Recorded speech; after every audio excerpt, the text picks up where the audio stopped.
We're working to connect a region of over 600 cultural bridges between our lands.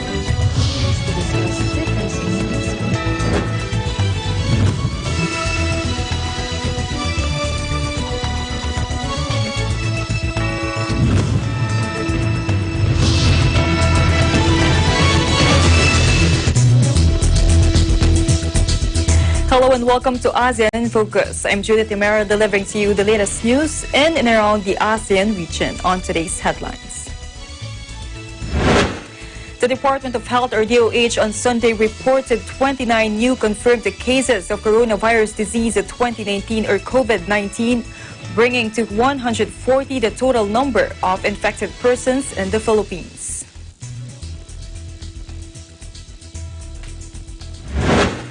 Indonesia has detained 2 Malaysians for allegedly trying to smuggle some 12,000 virus face masks back to their home country, the police said.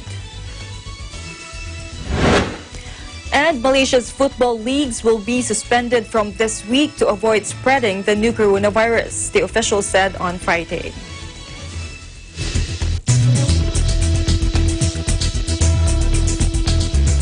The Department of Health, or DOH, on Sunday reported 29 new confirmed cases of coronavirus disease 2019 or COVID-19, bringing to 140 the total number of infected persons in the Philippines. In its latest medical bulletin, the DOH also reported 4 new deaths, increasing the death toll to 12. They are patient 9, an 86-year-old American man from Marikina City, patient 54, a 40-year-old Filipino from Pasig City, patient 11, a 64-year-old man from Negros Oriental, and patient 12, a 56-year-old Filipino male. Patient 9 had a travel history to the United States of America and Korea. He died of multiple organ failure. On the other hand, patient 54 had no history of travel to foreign countries. He died of acute respiratory distress syndrome. Patient 11 had been to a prayer hall in Green Hills Shopping Center in San Juan. He had chronic renal disease. On Sunday night, patient 12 died of acute respiratory distress syndrome and reportedly had a pre-existing asthma. He was admitted to Makati Medical Center on March 7 and was confirmed to be positive for COVID-19 on March 9. Meanwhile, the DOH clarified that to date, there have been a total of 2 recovered cases of COVID-19, the patient 1 and patient 3. On the other hand, 5 confirmed COVID-19 cases with mild symptoms are under home quarantine based on the existing decision tool for the diagnosis and management of COVID-19, it said in a 6 p.m. bulletin on Sunday. The Philippines is now under a state of public health emergency. Meanwhile, Thailand reported 32 new cases of the coronavirus on Sunday, and the largest daily jump in infections since the outbreak began, bringing its total tally to 114, the health official said. According to Bangkok Post news media, the new patients include 17 people infected at pubs and boxing stadiums, persons who were in contact with foreigners, and those who returned from overseas. Sukum, the Health Ministry's permanent secretary, told a news conference. Dr. Sukum said that there are 51 others waiting for test results. The Health Ministry will on Monday propose to a virus meeting chaired by the Prime Minister that the number of people entering Thailand be reduced, to close entertainment places with high risk of transmission, and to cancel activities that involve large gatherings of people, Dr. Sukum said. The ministry will also disclose the locations where patients have been found. On March 11th, the government said it would temporarily suspend issuing visas on arrival to visitors from 19 countries and territories, including China, to contain the spread of the coronavirus. 1 person has died of the virus in Thailand. 37 people have recovered and been discharged from hospital. Indonesia's transport minister is in intensive care after testing positive for the novel coronavirus, an official said Saturday, as schools and tourist attractions were ordered to close over the health threat. Transportation Minister Budi Karya Sumadi was receiving treatment at an army hospital in Jakarta. This according to State Secretary Pratikno. A hospital spokesman said Sumadi was encountering difficulty breathing, but that his condition was improving. Pratikno said that Sumadi was involved in virus mitigation efforts, particularly the evacuation of Indonesians from epicenters of the outbreak, and that President Joko Widodo had called for tests to be carried out on other ministers. Cases of the virus in Indonesia, the world's fourth most populous country, have jumped from 0 2 weeks ago to 96, with 5 deaths according to government spokesperson Ahmad Yuryanto. He also said the virus has spread outside Greater Jakarta to Bandung in West Java, Solo in Central Java, Manado in North Sulawesi, Pontianak in West Kalimantan, as well as holiday havens Yogyakarta and Bali. Following the increase, the government on Saturday established a task force on COVID-19 mitigation. Jakarta's Governor Anies Baswedan announced that schools would close for 2 weeks starting Monday, and ordered the closure of city-owned tourist attractions such as Ragunan Zoo and Ancol Beach. He emphasized that Jakarta would not be locked down but urged people to be responsible and called for social distancing when possible. Similarly, the administration of Solo, Central Java, Friday announced that schools and tourist attractions would close after a coronavirus patient died in the region. The World Health Organization has said it is particularly concerned about high-risk nations with weaker health systems, which may lack the facilities to identify cases. A day after declaring the coronavirus outbreak to be pandemic last week, WHO Chief Tedros Adhanom called Indonesia's President Joko Widodo and both agreed to scale up cooperation. Malaysia said on Sunday that more than half the country's 428 coronavirus cases were linked to an international Islamic gathering held last month. The Southeast Asian nation announced a spike of 119 new infections over the weekend, mostly linked to a global Islamic event attended by almost 20,000 people. Director General of the Health Ministry, Nur Hisham Abdullah, said of the 428 cases, 243 are participants from the religious event in Sri Petaling Mosque. The authorities said participants at the gathering from February 27 to March 1st came from Bangladesh, Brunei, the Philippines, Singapore, and Thailand. Around 14,500 of the participants were Malaysian. Brunei reported 10 new cases on Saturday, raising the total to 50, most in the people who attended the Malaysia gathering. Singapore has also announced the cases linked to the event. On Friday, Prime Minister Muhyiddin Yassin warned Malaysia of a second wave of infection spread and urged people to avoid mass gatherings. Ahmad Farouk, a lecturer at Monash University, told media that authorities should shut down a mosque for at least 2 weeks to contain the spread of the coronavirus.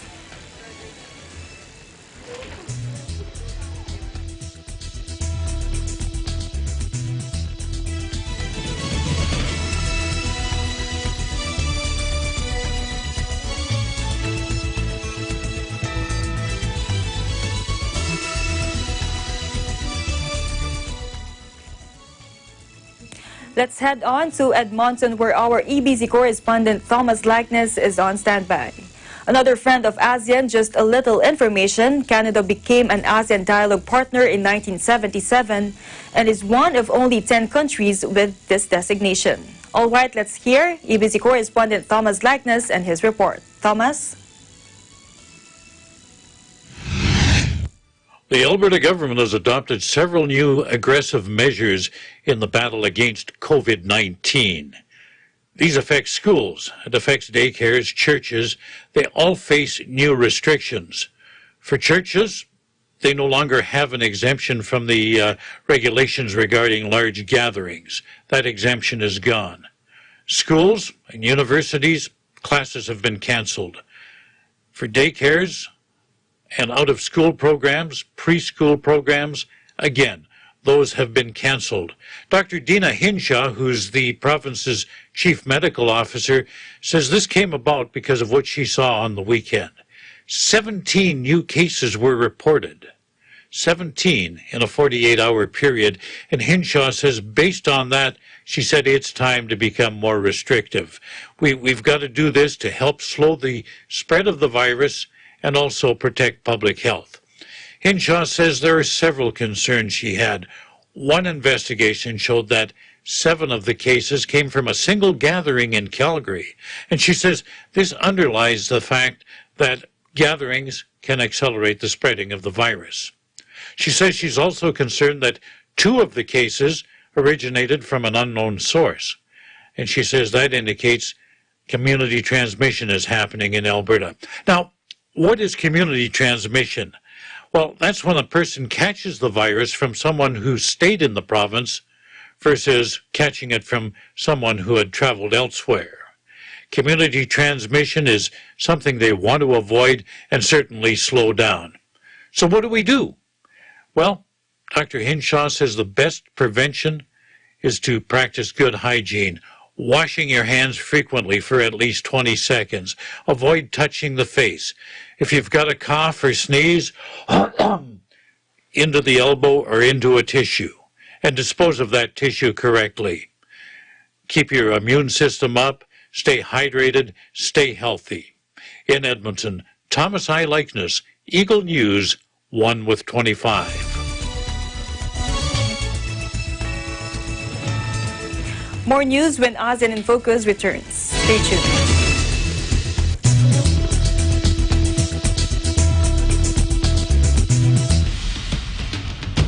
Accurate and fair reporting.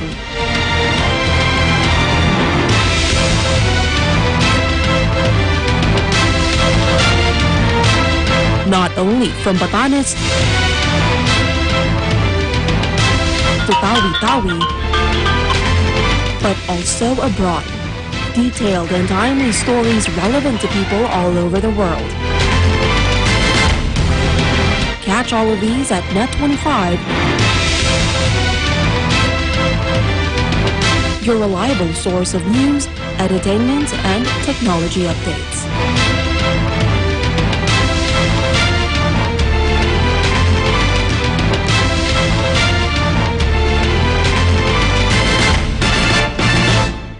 Landmarks, Linggo, alas 6 hanggang alas 7 ng gabi.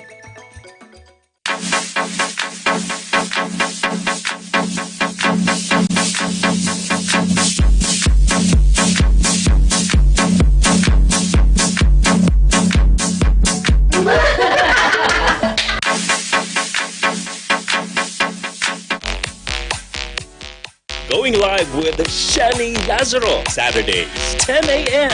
on Net 25.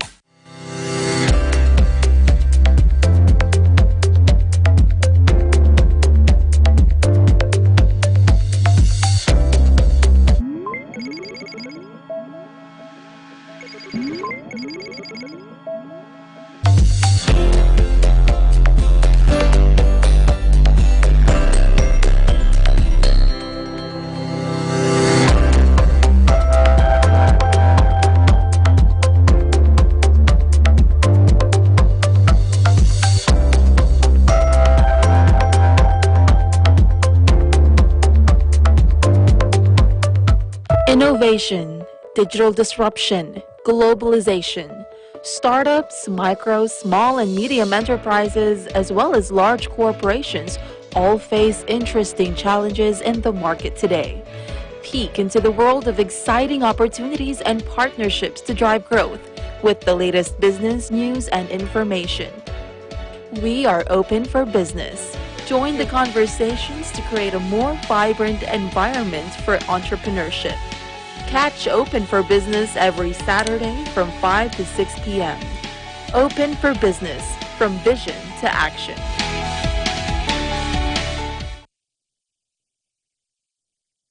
COVID-19 is an infectious disease caused by a new coronavirus introduced to humans for the first time.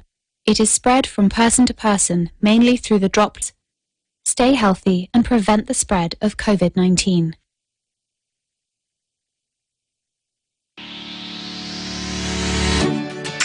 Mga kababayan, lalo na sa mga OFWs sa Middle East at North Africa, may good news kami para sa inyo. Mapapanood na ninyo ang Net25 at iba pang Filipino channels na hatid ng OSN sa presyong abot kaya. Libre na ang box at installation, walang admin fees at no extra charges. Saktong entertainment na sakto lang sa budget mo. Bumisita na sa pinakamalapit na OSN store o dealer and subscribe now!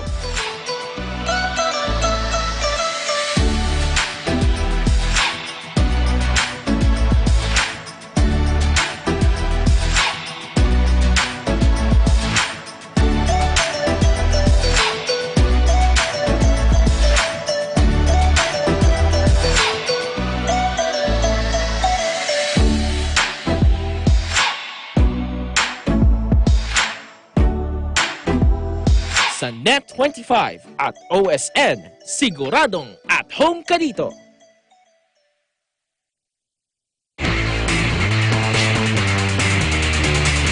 Soccer, the world's favorite sport.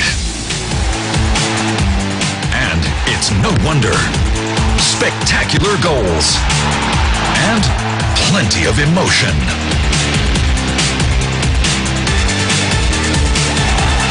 The best of game day. Kickoff. Accurate and fair reporting.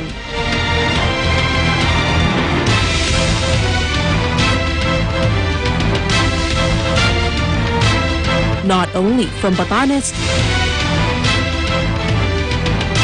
to Tawi-Tawi, but also abroad. Detailed and timely stories relevant to people all over the world. Catch all of these at Net25, your reliable source of news, entertainment, and technology updates.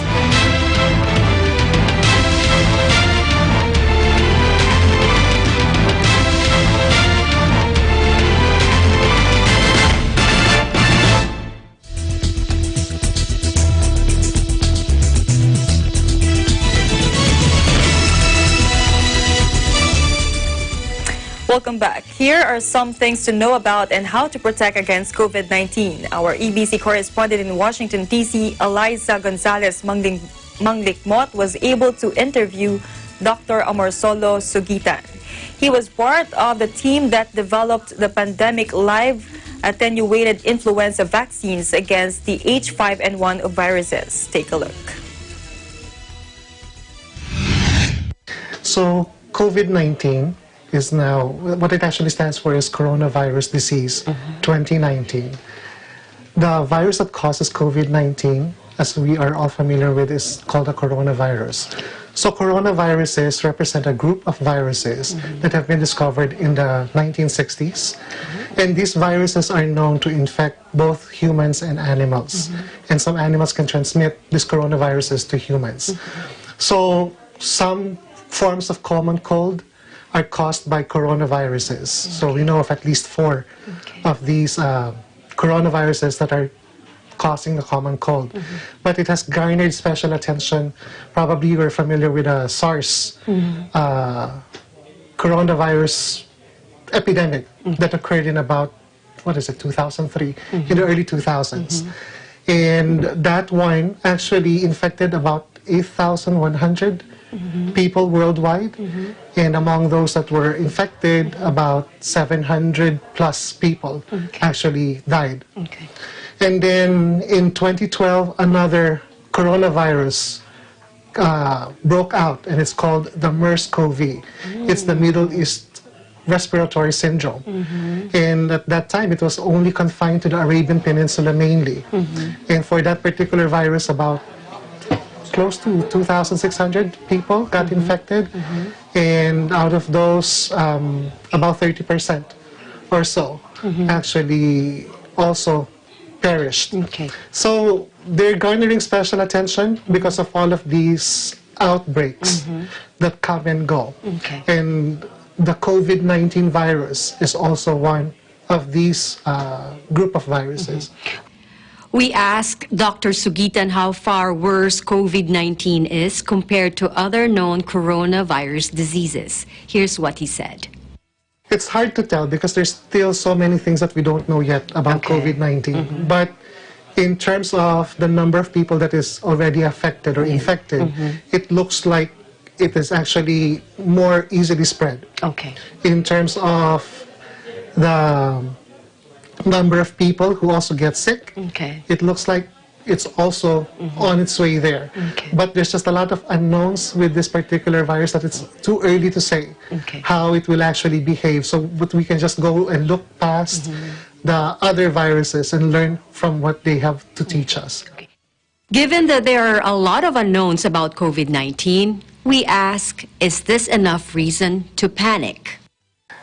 I think people tend to be fearful of what they don't know. Okay. So that's probably the reaction that we're getting, all of these fears, all of this hysteria about the virus is that it's new. As the name implies, it's novel, right? So we don't know exactly how this came to be, although we have some ideas. And right now, there seems to be no treatment for it yet. There's no vaccine yet.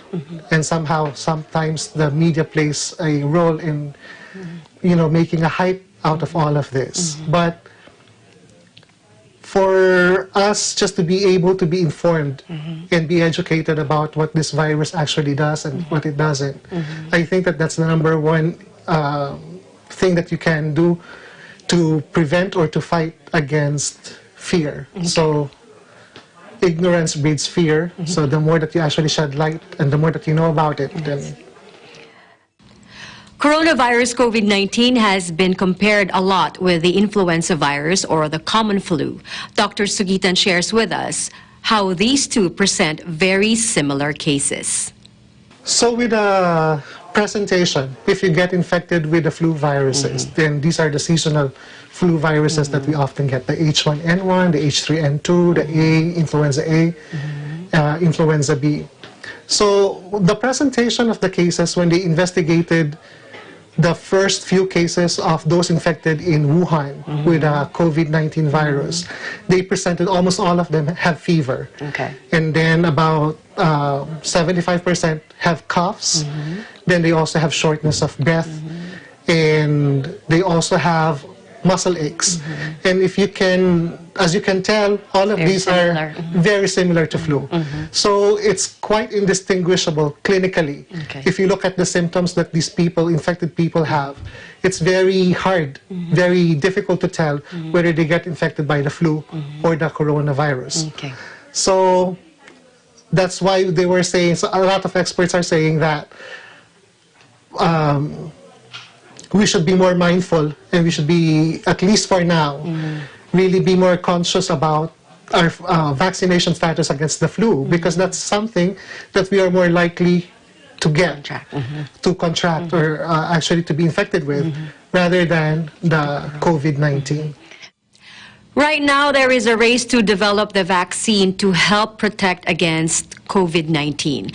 Dr. Sigita explains to us the tedious process in developing one.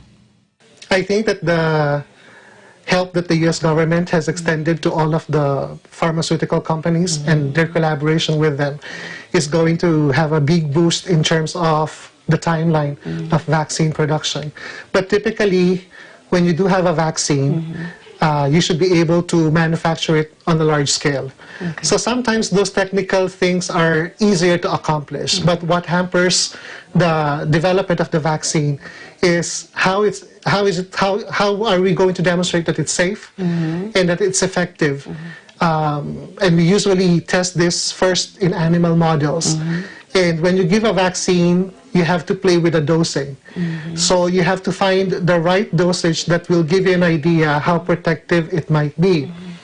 And when you immunize animals, you have to let them build their own immunity. So it takes time, so probably about 1 month or 2 months, and you have to decide how many doses do you have to administer. 1 dose versus 2 doses, and how how far apart from each other should they be? And once you have demonstrated that it's actually safe, how effective is it? So you should be able to challenge them with what we call wild-type virus, the actual virus that's circulating, the COVID-19. And if this... Let's head on to other stories again, to other countries that are friends of ASEAN. Let's head on over to Spain.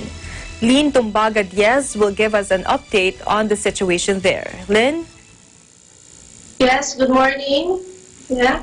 For the recent updates here in Barcelona, Spain, we announced the lockdown started March 14, and up to now it will last for 15 days, which means that there is a limited movement of people, and only people are allowed to go out if they need to buy food or they need to buy medicine, also if they need to go to the hospital.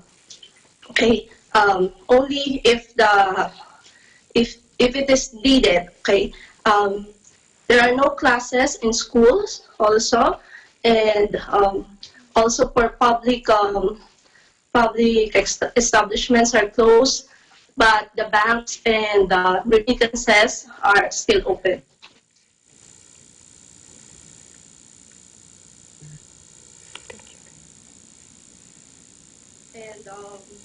The hotels and the restaurants, some of the hotels are already closed, and restaurants in Madrid are closed, also the cafeterias. And when we say total lockdown here in Spain, the people cannot go to public places, especially the children, and they cannot go to the parks. And there is very limited movement of people. And also, it is advised that people will stay at home and do their things. But on the lighter side, there is what we call noise barrage that is done every 8 o'clock in the evening here in Spain, wherein people make noises from their balconies, and this says or appreciate those who work in the medical field. For example, the doctors, the nurses, and other medical staffs. So it's our way to appreciate their help in helping those who are infected with COVID virus.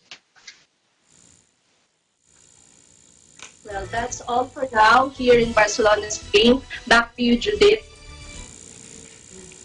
Thank you very much, Lynn Tumbaga Diaz, reporting live from Spain.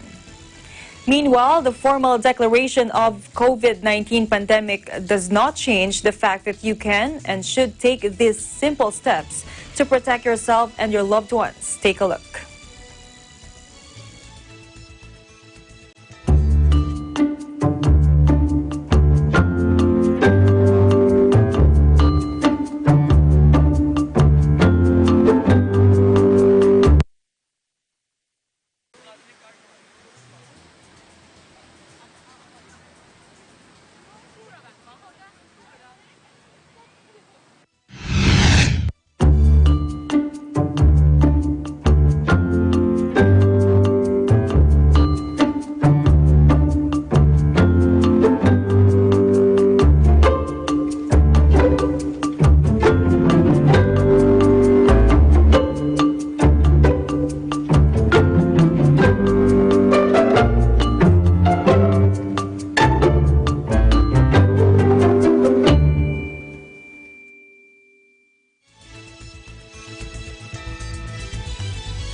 In other news, Indonesia has detained 2 Malaysians for allegedly trying to smuggle some 12,000 virus face masks back to their home country, the police said. Officials at the international airport in Sumatra's Medan City became suspicious and searched the pair's bags as they were about to board a flight to Kuala Lumpur on Wednesday evening, the authorities said. They were detained on suspicion of hoarding, the police said. And when questioned, the 44 and 42-year-old suspects claimed they were planning to distribute the masks to children in neighboring Malaysia to guard against the coronavirus infections. The masks were confiscated and the suspects were deported without any criminal charges, they added. Indonesia launched a crackdown on mask hoarding after its first confirmed coronavirus infection this month, sparked panic buying and sent prices for prevention products skyrocketing.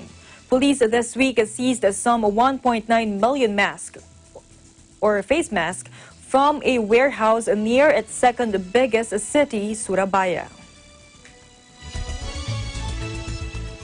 Singapore will temporarily close all the country's mosques for deep cleaning from Friday after 2 men contracted the coronavirus while attending an Islamic gathering in neighboring Malaysia, the authorities said. About 10,000 people from several countries took part in the February 28 to March 1 event at a mosque near the Malaysian capital, Kuala Lumpur. After discovering 2 men who attended the event were infected, Singapore Islamic authorities immediately closed 4 mosques, which they had visited after returning. The remaining 66 mosques in the city-state will be shuttered from Friday for at least 5 days to be disinfected, the Islamic Religious Council of Singapore said. The council said these are temporary measures to proactively minimize the possible spread of COVID-19 in their mosque. The council seeks the support and the understanding of the Muslim community for such preemptive measures to safeguard the public health and the well-being of all communities in Singapore. The majority of multi-ethnic Singapore citizens are ethnic Chinese and do not follow Islam, but the country is also home to a substantial Muslim minority.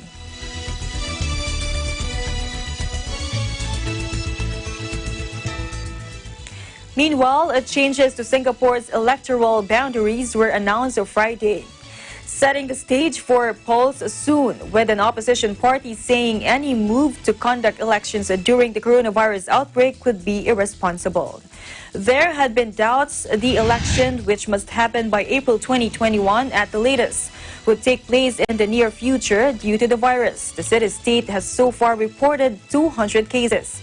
Boundary changes are seen as a key step on the path to holding elections in Singapore.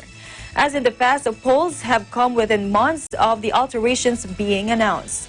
The government had accepted the recommendations made to it by a Boundaries Review Committee. This according to a report submitted in Parliament on Friday.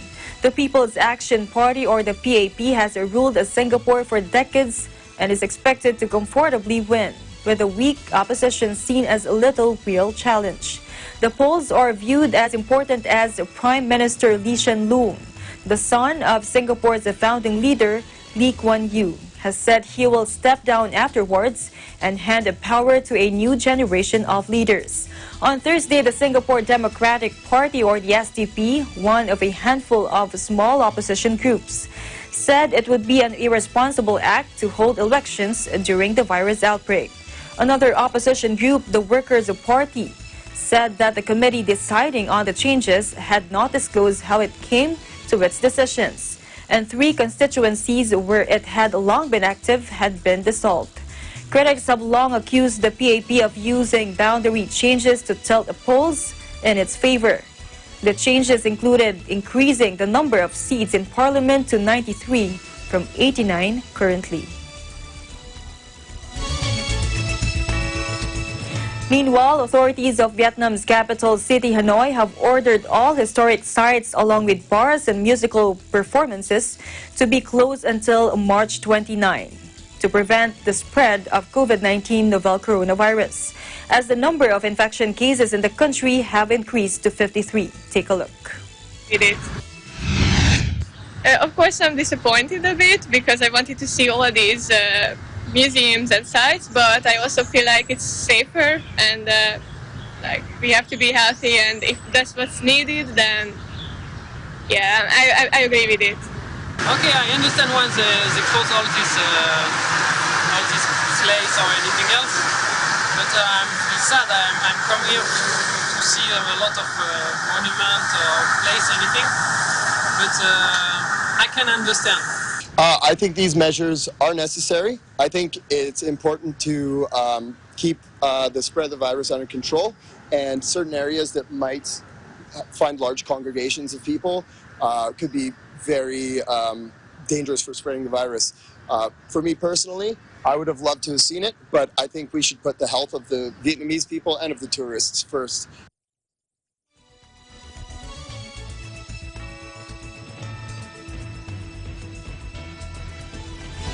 ASEAN in Focus will be right back. Stay tuned.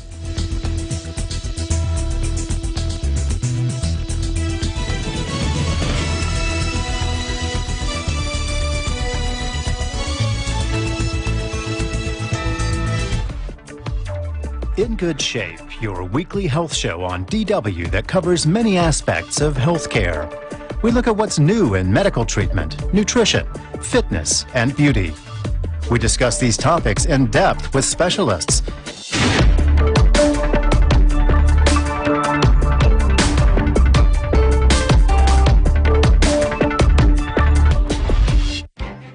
Events happen around us all the time, in our community, in our country, around the world. Events that affect people, move communities, or simply inspire us. Interesting events that people need to know. In these interesting times, we continue to be a competent partner in delivering news about these events. Fast, accurate, balanced, eagle news, because we live in interesting times.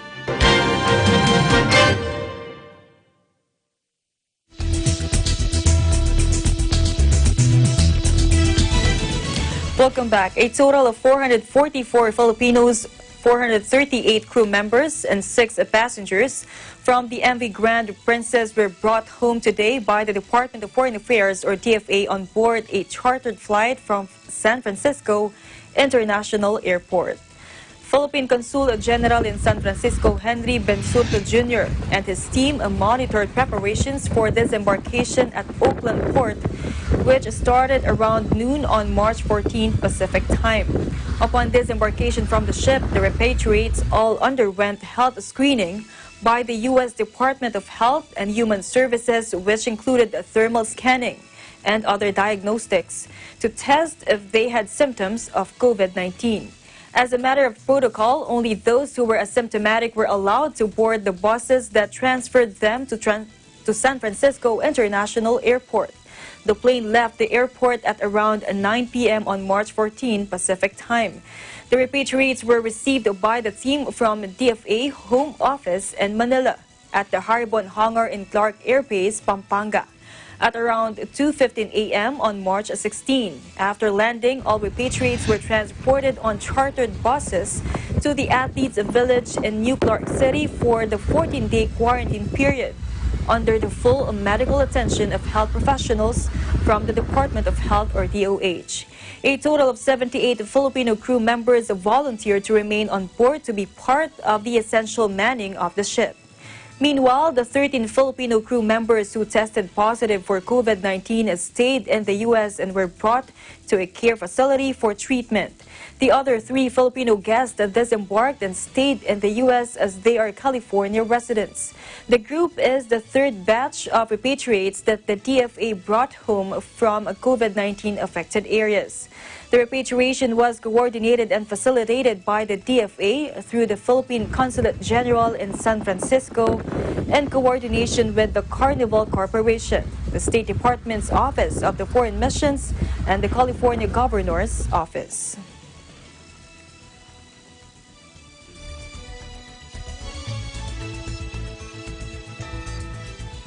Now let's head on over to the Netherlands, where we have our EBC correspondent Malu Francisco to give us an update there on the situation there and to give us some positive insights in these interesting times. Malu? Yes, good morning everyone over there in the Philippines and all over the world. Now here's the situation in the European Union, just to give you a big picture.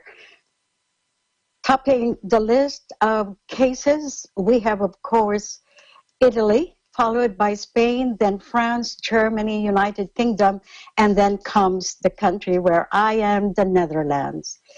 And as of yesterday, the latest report, and the 15th of March, And this was put out by the Dutch National Institute for Public Health and the Environment, 1400 or 2 o'clock in the afternoon local time, Central European time. There was a total of 1,135 persons tested positive. And as to measures, the government has taken new measures in response to the pressures from the medical specialists and from the educators. So starting today, it is the 16th of March, all schools and daycare centers in the Netherlands are to be shut from today, March 16, until at least the 6th of April. And that's in an effort to prevent the spread of coronavirus. The Dutch government on Sunday announced the new nationwide measures after a crisis meeting with health experts and education officials. Now, you might ask, how will the students continue their studies? Well, it's in place. There will be learning online, so school continues online. And Prime Minister Rutte of the Netherlands will be addressing the nation at 7 o'clock Central European time, 7 o'clock in the evening. And the Prime Minister will talk about a difficult situation the Dutch find themselves in and the need to take measures which have been taken and possible further developments in the coming weeks. The last time a Dutch Prime Minister addressed the nation on television was in the 1970s during the oil crisis. And here are some of the positive items that we have here in the Netherlands. As we all know, a research group headed by the University of Utrecht and the Erasmus Medical Center have developed a human antibody which they say offers the potential for prevention and treatment of COVID-19. It will somehow weaken the, let's say, the ability of this virus to infect people. But then they don't want to raise any false hopes because, as we all know, it takes a lot of time for the medical experts to develop a vaccine. Now, at the moment, we're having nice weather, and this looks so inviting. At least the Dutch will have a chance to divert their attention to something positive. And one of them actually is what you might have seen, let's say, in the social media, especially in Facebook, that some groups, Dutch groups, students, and concerned citizens have invited people to just sign up in case they need help, especially the elderly. And these volunteers, already more than 400 names have signed up, are willing to pick up food for the elderly and for those who cannot leave their homes. Another thing is that, which we may say a positive idea, would be now that school is out and there's a lot of time for people to strengthen family bonding and probably to come up with something creative. This could be the time also for the young ones, helping the elderly use the digital technology, because this is the most effective way and much in demand tool at this time. As we know, social distancing is recommended to prevent the further spread of coronavirus. And as for me, I don't have to go to my shop and have my hair done. I might be able to ask my husband to do it for me. Well, I wish you all a pleasant week, and we'll keep you updated as to what is happening here in the Netherlands. So take care, everyone. We know what measures to take. Stay calm.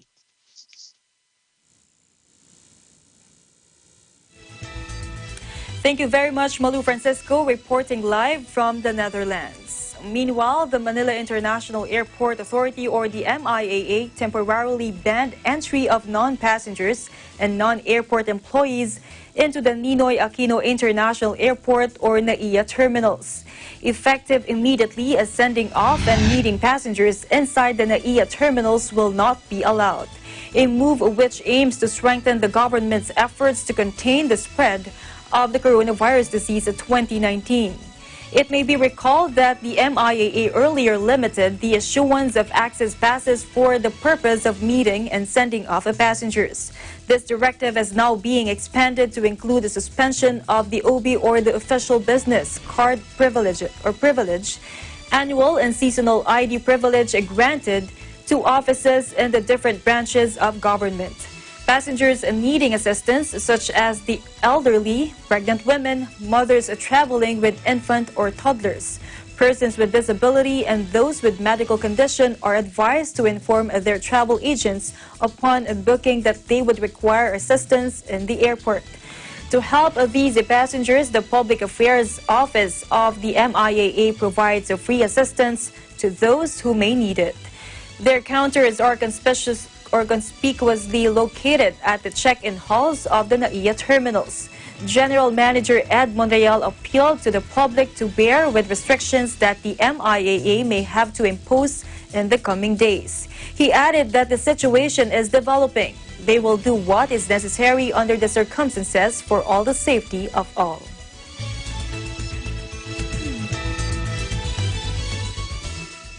Hawaii Bureau is next. Let's get an update from Alfred Asenas. Alfred?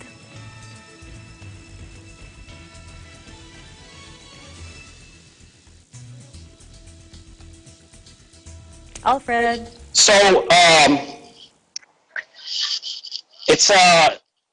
it's Sunday night here in Hawaii, and I wish we could share some more pleasant news around this time in this part of the world.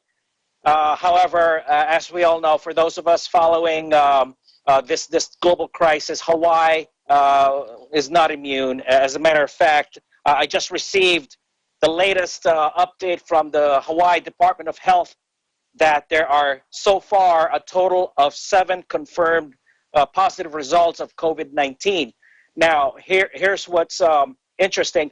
All of these confirmed cases are related to travels and travelers who have either had a vacation here or transited through the Aloha State.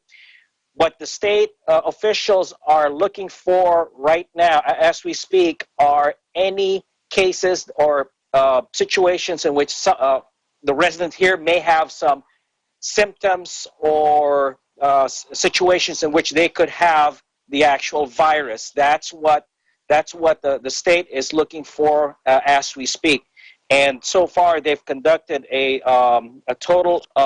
received a total of 80 results from their state laboratory. So far, no positive cases of the COVID-19 from actual residents who live here. Now, what's interesting, especially today, is that Governor Ige and the Department of Education announced that as Hawaii's public schools and the University of Hawaii system is on spring break starting tomorrow and to last all week, the state has decided to give another week of time off for the students in order to maintain some social distance and to prevent any contamination. So that's where we stand right now here in the state of Hawaii. And we are also continuing to monitor other places throughout the Pacific. In fact, we also got word that there are 3 confirmed cases of COVID-19 on the island territory of Guam. We got our crew there trying to get some more information, and we will provide more details as the days go by. And we are also following a married couple, a Filipino married couple. Both of them are doctors who are currently quarantined in American Samoa. We have our team there also trying to make contact with the Filipino doctors to give us what's going on, how they're being treated. and we did share some pictures on our Twitter account, Eagle News Hawaii. Please check us out there. So here's some tips in which we have gathered so far as how the residents here can contribute or prevent the further spread.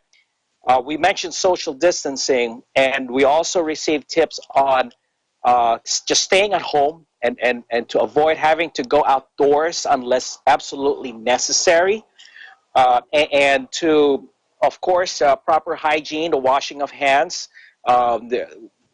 Yes, as expected, as in the other parts of the U.S.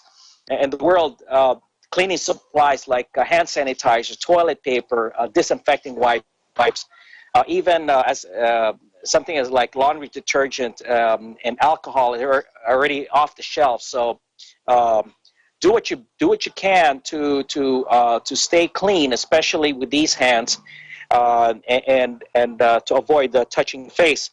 So that's the latest that we have here in the state of Hawaii, and continue to check us out on Eagle News Hawaii in our Twitter page for more updates. Reporting from Hawaii Live, I'm Alfred Asenas, Eagle News, 1/25. Back to you. Thank you very much, Alfred Asenas. And that is the latest news. Stay updated about COVID-19. I'm Judith Yamera, and I'm 1 with 25.